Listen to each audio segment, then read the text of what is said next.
guys, welcome to Vennila Narayanan channel.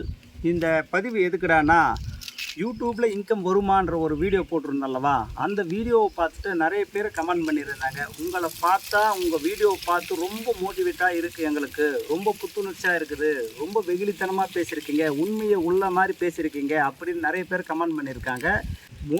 Motivation நிறைய பேர் சொல்லியிருக்காங்க. இப்போ அந்த மோட்டிவேஷன்னா சினிமா துறை சார்ந்தவங்க, மெடிக்கல் துறை சார்ந்தவங்க, அரசியல்வாதிங்க, சயின்டிஸ்டுங்க, இவங்கெல்லாம் தான் வந்து மோட்டிவேஷனாக எடுத்துக்குவாங்க. எங்கள் லைஃப்பில் நாங்கள் மோட்டிவேஷனாக எடுத்துக்கிறது யாருன்னு பார்த்தீங்கன்னா, எங்கள் அம்மா, இவங்க அக்கா, எங்கள் நாத்தனார், இவங்க 2 பேரும் நாங்கள் மோட்டிவேஷனாக எடுத்துக்கணும். எப்படின்னா, எங்கள் அம்மா வந்து 13 வயசில் கல்யாணம் ஆயிடுச்சு. எங்கள் அம்மாவுக்கு அந்த நடைமுறையில் கஷ்டப்படலாம் எனக்கு தெரியாது, நான் பார்க்கல. 13 வயசில் கல்யாணம் ஆகிட்டு நான் பிறக்கும்போது எங்கள் அம்மாவுக்கு 19 வயசு. எங்கள் அண்ணன் நானும் அப்போவே விடவாயிட்டாங்க. எங்கள் அம்மா நான் பிறந்து 1 மாதத்துல எங்கள் அப்பா இறந்துட்டாங்க. அதுலேருந்து எங்கள் அம்மா எங்களை வளர்க்க எவ்வளவோ கஷ்டப்பட்டுருப்பாங்க. அதுக்கப்புறம் கூட வந்து தாத்தா பாட்டி, யார் அவங்க அம்மா அப்பா, மாமனார் மாமியார் கிடையாது, அவங்க அம்மா அப்பா இருந்து கூட ஆதரவாக வளர்த்தாங்க. கூட ஒரு தம்பிக்கு என்ன தெரியுமா, பையனுக்கு 5 வயசு, பையனுக்கு 5 வயசுனா தம்பிக்கு 10 வயசு. அந்த அம்மாவுக்கு பிள்ளையும் தம்பியும் ஒரே ஈக்குவல் தான் இருந்தாங்க. அந்த அம்மா கூட அவங்க கூட இருக்கிறாங்க வளர்த்தாங்க. 20 வயசு 15 வயசுலேயே எங்களுக்கு 12 வயசு ஆகும் எங்கள் மாமாவும் இறந்துட்டாங்க. கூட துணையும் போயிடுச்சு, கணவனும் போயிட்டாங்க, கூட பிறந்த கணவன் இல்லாத ஒரு பசங்களை வளர்க்குறது இந்த சமுதாயத்தில் எவ்வளோ கஷ்டன்றத அவங்க அனுபவிச்சிட்டாங்க.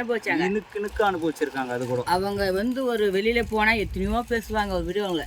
ஆனால் கூட ஆதரவாக அவங்க அப்பா அம்மா இருந்து வளர்த்து 2 பேரும் கல்யாணம் பண்ணி குத்தி எல்லாம் ஃபேமிலி ஆயிடுச்சு. இடையேப்பட்ட காலத்தில் அந்த அம்மாவுக்கு ஒரு எப்படியோ ஒரு இழப்பு, அந்த அம்மா கொஞ்சம் கடன், அது வந்து உங்களுக்கு தேவையில்லை, நானே தீர்த்துக்கிறேன் அப்படின்னு அந்த அம்மா மோட்டிவேஷனாக அப்போ தான் வெளியே வராங்க. எப்போ இவ்வளோ காலம் ஒரே ஊரில் இருந்துட்டு அதுவும் அம்மா கூட புதிதாக வந்து ஒரு புது உலகத்தை பார்க்குறாங்க. அம்மா கூடவே இருந்து அடைக்கலமாக இருந்து அவங்க அம்மா எப்போ தெரியுமா, எங்களுக்கெல்லாம் கல்யாணம் ஆனது தான் அவங்க அப்பா அம்மா இறந்தாங்க. எங்களுக்கு பசங்கள்லாம் பிறந்த மாதிரி தான். அது வரைக்கும் அம்மா கூடவே இருந்துட்டு அப்புறமா ஒரு கொஞ்சம் பட்ட கடனுக்கு கடன் தீர்க்கிறது வந்து ஒரு சந்தோஷம் நம்ம பட்டணும். இதுதான் வேறு கடனாக இருக்குது, அதுக்கோசம் வெளியே வந்தாங்க. ஏன்னா உன்னையும் கேட்க முடியாது, இன்னொருத்தரையும் கேட்க முடியாது, நானே கேட்குறேன் அப்படின்னு. எப்போ தெரியுமா வயசு 64 வயசு இருக்கும் அந்த அம்மாவுக்கு. அப்போது வெளியே வர சொல்ல இவங்க அக்கா, அதாவது எங்கள் நாத்தனார், அவங்க இன்சார்ஜில் மெட்ராஸுக்கு வந்து வீட்டு வேலைன்னா உடம்பு சரியில்லாமல் பார்த்துக்கினாங்க. பார்த்து காலையில் அவங்க கொடுக்குற சாப்பாடு, மதியம் அவங்க கொடுக்குற சாப்பாடு, டீ காஃபி சாப்பிட்டா மணி 4 மணிக்கு வெளியே வருவாங்க. 4 மணிக்கு வெளியே மறுநாள் 7 மணிக்கு அந்த வீட்டு உள்ளே போகணும். அது வரைக்கும் சாப்பாடு கிடையாது, எதுவும் கிடையாது. அப்படியே அந்த பணத்தை சேர்த்து எப்படி பார்த்தாலும் ஒரு 4-5 லட்சம் இருக்கும் கடன். அந்த கடனை அவ்வளோ அழகாக தீர்த்தாங்க அந்த அம்மா. அந்த கடனை தீர்த்து அதுக்கப்புறம் 10 ரூபாய் சேர்த்துக்கலான்னு வர சொல்ல எங்கள் இதில் வந்துச்சுப்பா லாக்டவுன், அந்த மாதிரி அந்த அம்மாவுக்கு ஒரு லாக்டவுன். அந்த கொரோனா லாக்டவுனில் அந்த அம்மா சேர்க்க முடியாது போயிடுச்சு. எங்கேருந்து தெரியுமா, குன்றத்தூரில் இருந்து வடபழனிக்கு போவாங்க எங்கள் பஸ்ஸில். வடபழனிலேருந்து கேகே நகர் போகிறதுக்கு பஸ்ஸு அந்த டைமுக்கு வராது, நடந்தே போவாங்க, நடந்தே வருவாங்க.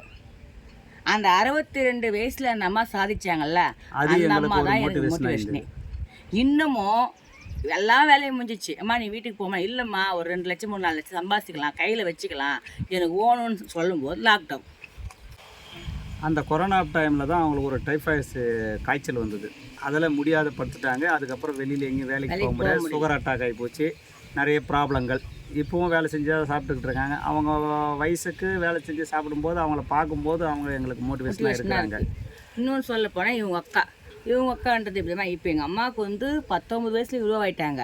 அவங்களுக்கு 3 பசங்க கொடுத்தாங்க. ஆனால் கல்யாணம் ஆனதான் பேரை தவிர இப்போ தான் சமீபத்தில் ஒரு 3 மாதத்துல தான் கணவர் இறந்தார். இவ்வளோ நாளும் அந்த அம்மா தனியாக ஒரு பெண்ணை தான் இருந்து வாழ்ந்தாங்க. நாங்கள் தான், அதாவது அந்த சின்ன பையன் பிறக்கிறப்போ அவங்க வீட்டு சரியாக சாப்பாடு கூட அங்கே கஷ்டமாக அந்த இடத்துல கொடுத்த இடத்துல அவங்க கணவன் ஆம்படியா சரியில்லாத எல்லாம் சரியில்லாத சாப்பாட்டுக்கெல்லாம் கஷ்டமாக இருக்கும். அவங்க அம்மா தான், அப்பா இல்லை, இட்டுன்னு வந்துட்டாங்க. எங்கள் கூடவே தான் இருந்தாங்க அந்த அம்மா. ஆனாலும் ஒரு ஆம்படியாங்கிறானேன்று அவன் வரவோ போவோ எதுவுமே கிடையாது, அவன் கைகள் விட்ட மாதிரி. அந்த அம்மாவும் அதை நினச்சி தான் அந்த பசங்க நிலைமை என்ன இருக்கும். அந்த அம்மா தான் எனக்கு மோட்டிவேஷனு. அந்த 3 பசங்களையும் எங்கள் இதில் இருந்தாலும் கஷ்டப்பட்டுச்சு, நைட்டு பகல் இல்லை என் கூட சேர்ந்து ஆம்பளை. இவங்க 2 பேர் தறிக்கு போகிறோமே, அந்த அம்மாவும் தறி வரும். என்ன தறி, விசை தறி பௌர்ணமி தறி ஓடிச்சு. அப்புறம் வீட்டு வேலை செஞ்சு எங்கே சென்னையில் போயிட்டு 3 பசங்களை கல்யாணம் பண்ணி கொடுத்து பசங்க இன்னமும் உழைக்குது, இன்னமும் ஓடுது. அந்த அம்மாவுக்கு எவ்வளோ கஷ்டம் இருக்கும், எவ்வளோ கஷ்டம் சந்திச்சிருக்கும். பாரதி கண்ட புதுமை பெண்கள் இவங்க 2 பேரும் தான் நான் மோட்டிவேஷன் வச்சேன். சிங்க பெண் நான் சொன்னேன், இவங்க தான் சொல்லுவேன். இவங்க 2 பேரும் எனக்கு மோட்டிவேஷன். அதுதான் நான் மோட்டிவேஷன் சொல்கிறதுக்கு இவங்க 2 பேரும் கண்டிப்பாக சொல்லுவேன். அந்த மாதிரி உங்கள் வீட்டுங்கள்லேயும் நிறைய பேர் இருப்பாங்க. அக்காவா இருக்கலாம், அண்ணனா இருக்கலாம், தங்கையா இருக்கலாம், பெரியப்பா இருக்கலாம், சித்தியா இருக்கலாம், அத்தையா இருக்கலாம். யாராவது ஒரு ஆள் ஒரு குடும்பத்தில் கண்டிப்பாக இருப்பாங்க. மோட்டிவேஷனில் வெளியில் தேடாதீங்க, உங்கள் வீட்டிலே இருக்கிறாங்க. அவங்கள பார்த்து மோட்டிவேஷனாக நீங்கள் சப்போர்ட் யாரையும் கேட்க தேவையில்லை. அவங்கள பார்த்தே நீங்கள் எல்லா வித்தையும் கற்றுக்கலாம். அதனால் இப்போ சொல்ல வருவது என்னடான்னா, இந்த யூடியூப்பில் உங்களை பார்த்தா மோட்டிவேஷன் இருக்குதுன்னு எங்களுடைய ரோல் மாடல் நாங்கள் சொல்லிட்டோம். உங்களுடைய ரோல் மாடல் என்னன்னு கமெண்ட்டில் சொல்லுங்கள். சொல்லுங்கள். வணக்கம். வணக்கம்.